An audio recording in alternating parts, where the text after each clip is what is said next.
Bagaimanapun cabaran Malaysia di pusingan ketiga kelayakan Piala Asia 2027 ini jauh lebih sengit. Halo guys, jumpa lagi guys. Kali ini guys kita akan mereaksi satu video miliknya Atanua Media ya guys.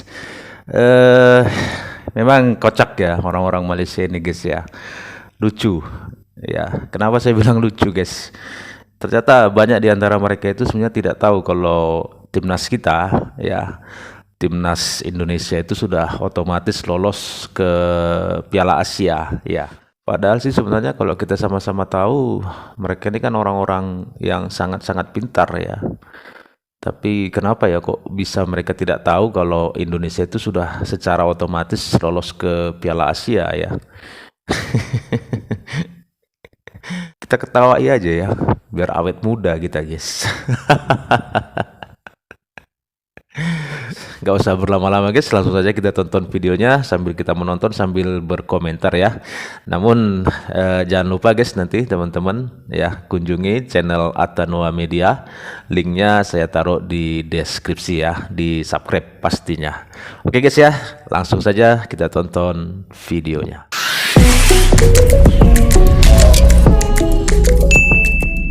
Assalamualaikum warahmatullahi wabarakatuh. Kembali bersama dengan kami di channel ini. Ia ada salah satu postingan warganet tetangga dari akun TikTok Malaysia Juara. Dalam cuitan ia menulis tim saja full naturalisasi tapi nggak lolos AFC. Kemudian ada juga postingan lainnya yang ia tulis percuma lolos Piala Dunia tapi nggak lolos AFC. Siapakah itu? Dan ternyata setelah di cross check hampir semua postingannya menghubungkan sepak bola antara kedua negara yaitu Indonesia dan Malaysia. Ya, kalau dilihat sepertinya orang ini bangunnya kesiangan dan telat update bahwa Indonesia menjadi salah satu negara Asia Tenggara yang sudah lolos dalam Piala AFC 2027 dan tidak lagi melalui babak kualifikasi sebagaimana Malaysia dan beberapa negara ASEAN lainnya. Sehingga banyak pula warganet tetangga maupun medianya mengulas kegagalan Malaysia ke Piala Dunia dan harus melalui babak kualifikasi Piala Asia 2027. Timnas Indonesia sekali lagi mencipta sejarah dengan Timnas Indonesia layak ke pusingan ketiga kelayakan Piala Dunia. Tim-tim yang berentap dalam pusingan ketiga ni bukan calang-calang. Ada Jepun, ada Korea Selatan, ada Iran. Malam gotong haya tu lain macam. World class orang cakap. Tapi yang paling penting, player favourite saya, Rizky Ridho, skor go header. Kemenangan ni secara langsung melayakkan Timnas Indonesia ke Piala Asia 2027. Tak pelik pun diorang ni layak sebenarnya. Diorang ni memiliki pemain yang berkualiti dan berdisiplin. Untuk rakyat-rakyat Indonesia, kalian nikmatilah momen ini. Oke, Indonesia menempati salah satu slot tim yang lolos ke Piala Asia 2027 dari 18 negara yang lolos ke putaran ketiga kualifikasi Piala Dunia 2026 zona Asia. Sementara dalam Piala Asia 2027 akan ada 24 peserta. Artinya masih ada 6 slot yang harus diperebutkan oleh tim-tim lain termasuk Malaysia dan harus melalui jalan yang lebih panjang. Ya, ini kita nak bawa korang untuk sama-sama kita borak macam mana peluang Malaysia untuk kelayakan Piala Asia 2027. Maklum semua, saya percaya semua dah tahu memang kita dah tersingkir daripada saingan kelayakan Piala Dunia 2026 selepas keputusan yang tak berapa memihak kepada kita pada minggu lepas, di mana kita hanya mampu mencatat keputusan seri bersama Kyrgyzstan dan kemudian hanya mampu menang 3-1 mengatasi Chinese Taipei, dan dengan itu peluang untuk kita ke Piala Dunia 2026 telah pun tertutup. Namun perjuangan kita bukan setakat itu, masih ada misi besar yang kita perlu teruskan, iaitu kita perlu melayakkan diri untuk Sukan Asia 2027. Kita baru saja mencatatkan sejarah pada Januari lalu layak ke Piala Asia di Qatar, dan kita seharusnya ambil peluang ini untuk secara regular. Selepas ini kita layak ke Piala Asia setiap edisi. So bagaimana agaknya peluang kita untuk layak ke Piala Asia 2027? Untuk pengetahuan semua, ini adalah fakta untuk ketika ini, okey? Ketika ini kedudukan masih boleh berubah sebab keputusan untuk pembahagian kumpulan kelayakan Piala Asia 2027 hanya akan berlangsung pada Disember nanti. So kita ada kira-kira dalam 5 ke 6 bulan untuk kita cuba naikkan ranking. Manalah tahu kita boleh capai ke pot 1. Sebab pasukan yang terbawah dalam pot 1 adalah pasukan India di ranking ke 121, manakala kita Malaysia berada di pot yang kedua dengan ranking 138.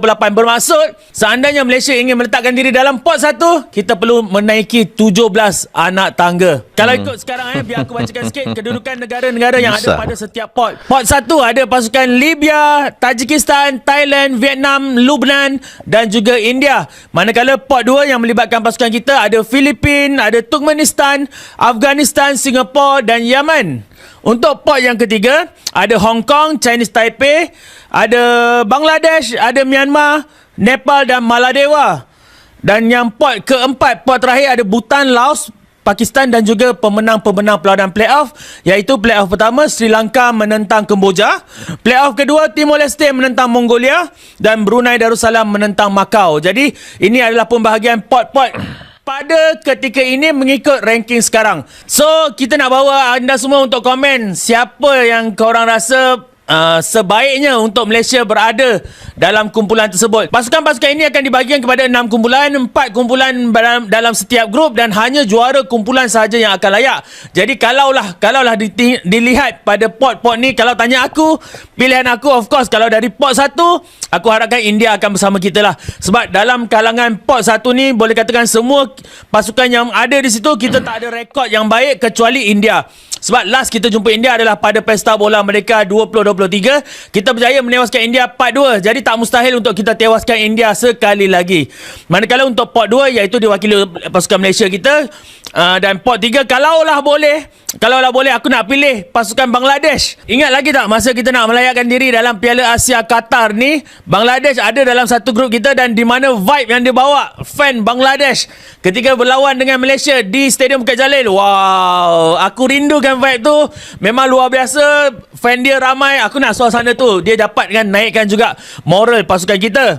Dan juga kalau boleh dalam pot 4 mungkin sebab ramai banyak pasukan Asia Tenggara di situ, kalau boleh biar Brunei lah. Sebab kita tahu mungkin Brunei kita dapat banyak maklumat tentang pasukan dia dan juga kita rasa dan juga aku percaya untuk kita menewaskan Brunei bukanlah satu masalah. Jadi aku rasa lemah kalau ya kumpulan maksudnya tu itu dibarisi oleh India, Malaysia, Bangladesh dan Brunei, insya-Allah untuk jadi juara kumpulan tidak mustahil dan kita akan layak ke Piala Asia 2027. berharap Disebabkan Malaysia Malaysia mendapatkan gagal lawan ke yang pusingan mudah ketiga ya dalam ibaratnya World ya. Cup qualifier, maka Malaysia terpaksa bermain playoff untuk layak ke Piala Asia tahun 2027.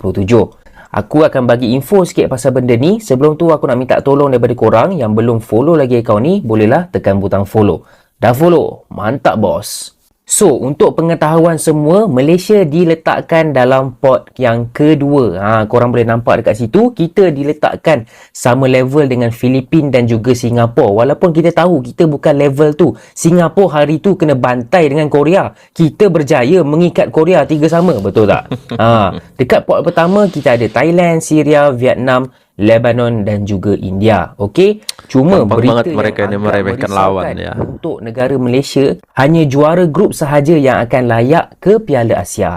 Naik juara tak boleh tahu, kena jadi juara grup. Okey, so kita mesti risaulah dekat negara-negara yang ada dekat pot yang pertama. Of course lah, kita target harap-harap dapat India ataupun Lebanon. PAS gagal mengesahkan tempat ke pusingan ketiga kelayakan Piala Dunia 2026 sekaligus terlepas slot automatik ke Piala Asia 2027. Skuad Harimau Malaya kini harus memandang ke depan dengan memburu baki 6 slot lagi ke Piala Asia 2027. Pasukan yang gagal mendapat tiket automatik ke Piala Asia 2027 masih berpeluang melayakkan diri ke saingan Piala Asia itu menerusi pusingan ketiga kelayakan Piala Asia 2027 yang dijadual berlangsung dari 25 Mac 2025 hingga 31 Mac 2026. Bagaimanapun cabaran Malaysia di pusingan ketiga kelayakan Piala Asia 2027 ini jauh lebih sengit memandangkan 24 pasukan yang tercundang pada pusingan kedua perlu merebut hanya 6 slot yang ditawarkan untuk ke Piala Asia 2027.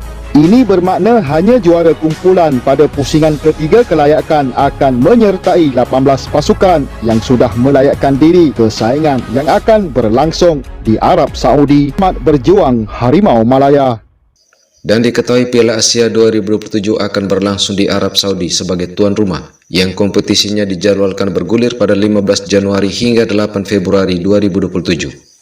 Nah, terkait dengan postingan di atas tadi, sebenarnya itu adalah seorang bocah yang sedang halu dan menghibur diri sendiri dari kekecewaan atas kegagalan negaranya yang tidak lolos ke putaran ketiga Piala Dunia 2026 maupun di Piala AFC 2027 yang harus melalui babak playoff yang cukup panjang.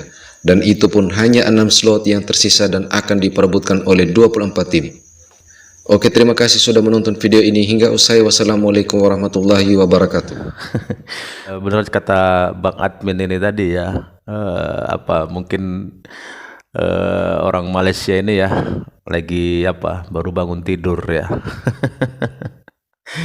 Baru bangun tidur ya, ataupun ya seseorang yang memang sedang melawan kesedihan, melawan keresahan karena timnya tidak lolos ke putaran ketiga kualifikasi ke Piala Dunia.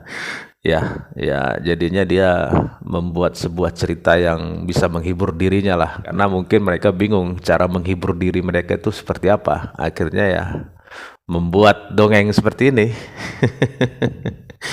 Supaya bisa terhibur ya, atau bisa jadi juga ya, kalau menurut saya mungkin memang orang ini tidak tahu ya, tidak paham ya, jadi langsung saja buat konten tentang itu gitu, karena memang ketidaktahuannya seperti itu ya. Kalau itu sih menurut saya ya, bisa juga yang seperti dibilang Bang Admin ini tadi ya, untuk menghibur diri mereka juga bisa ya. Jadi guys ya, sampai di sini dulu guys videonya. Kalau menurut teman-teman seperti apa nih, kasih komentar ya. Dan terima kasih teman-teman sudah menonton. Sampai ketemu lagi di video-video selanjutnya, dan tetap semangat. Salam sukses buat kita semua.